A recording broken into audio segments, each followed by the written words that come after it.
حال شما توقی نزدن من از برای خدا امیش توجه کنین، از برای خدا علی جی بچه ندیم سرور که نوحہ خان است و پورا زندگی خود در نوحہ تیر مونه. از من برادرانی من ای مایه در منی سوشل میدیا در گوش از خود خود یک عجب حرکات نه، یک دیده میزنه دخترای جوان، بچهای جوان، فامیلیایی که جوانهایی که مذهبی است ای را ایدیل که استبریز خود قرار میده. اول خب برای خودی بچه ندیم سرور اشکال است، اعتراض است. بنده خدا چی حرکات درو تو منی؟ تو نوحہ خان مداح اهل بیت علیهم السلام هستی، تو مداح اهل بیت علیهم السلام هستی. تو درو دیده میزنی آلی چون که مو شما اهل بیت را ایدیل قرار ندادیم، مو شما علی اکبر ایدیل قرار ندادیم، مو شما حضرت قاسم علیه السلام را ایدیل قرار ندادیم، مو مای علی جی را قرار میدیم برای خود خو ایدیل، برای خود خو ایدیل قرار میدیم. خودیم این نوحہ خانه را بینگن، خودیم ندیم سرور بینگن، خودیم عرفان بینگن، خودیم دیگه نوحہ خانه را بینگن. از زنی من دمای محرم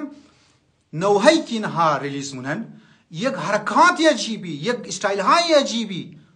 تازه اوم لبینگ استین لب خود که شور میده درو خوچم درو نمیخانه درو ریکاردینگ دیگه اونجی درو چیکار درو مویای خود که جٹکا بیدی حرکاتی عجیب کنو و نوحه خور سور شرکسته برو از فیلمی اندیا کسته بیگر از میوزیک از برو بیگر بعض اوقات الفاظهای زورا چینج لا نمونه 19-20 کسته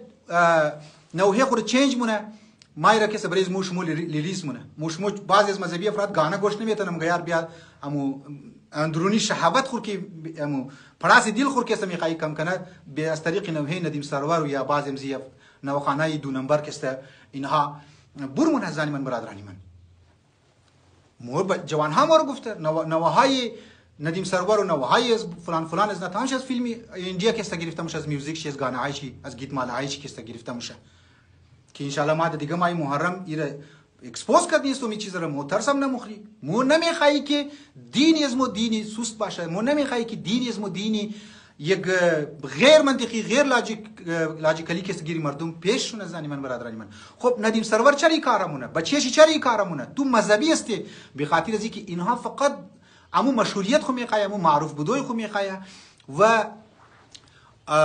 اینها رفتن از یک فیلمی اداکارایی که یک گانایی که میخوانه استایل هایی که اونامونه دا گانا خواندوی خو اینها عین امور د منی نوحه خو منی امو ویدیوی خو ریلیز منوره. بابا بنده خدا تو یک ساده سیده نوحه بخوانی که امیر رسندنی استی اگر در یوتیوب میری از اونجا کمایی کردنی استی تو میتونی ال مشهور شدی تو اگر یک ساده نوحه بخوانی استایلم نزنی استایلم اگر تو نزنی تو میتونی نوحه خود پیش ببری. اینها رفتن اهل بیت را صحیح ایدیل قرار ندادن برای خود اینها عمدن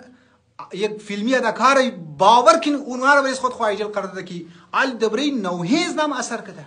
برای نوحه خود اثر کده.